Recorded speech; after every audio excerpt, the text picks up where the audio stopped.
ইয়াসির হায়দার, ইনি আবার জনাব ফিয়াদ হাকিমের জামাই, উনি আমাদের দলে আজকে জয়েন করছেন, তাকে স্বাগত জানাবো আমি নিজে।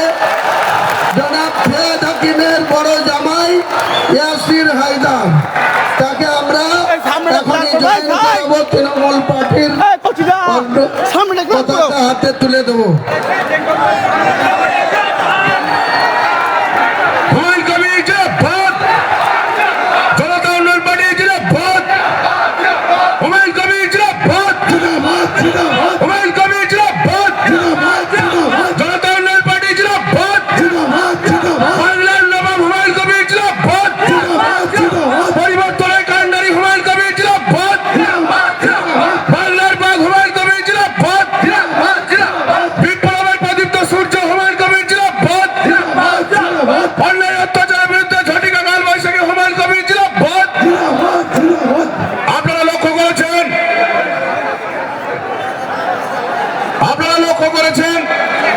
বিগত কয়েকদিন ধরে বসে পড়ুন, আপনারা সবাই বসে পড়ুন।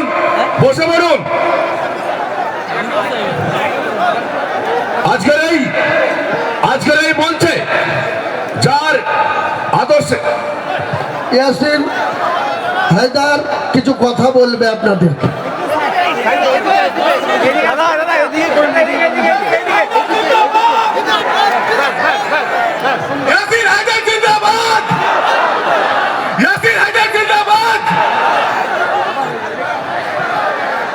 সব থেকে আগে আজকে এই মঞ্চে যে ডাক পেলাম, আমাদের কন্যারী, আমাদের অভিভাবক হুমায়ুন দা, জিন্দাবাদ জিন্দাবাদ জিন্দাবাদ। আজকে অনেক বেশি বক্তা আছেন এখানে, আমার বেশি কিছু বলার নেই, খালি দুই একটা কথা বলবো।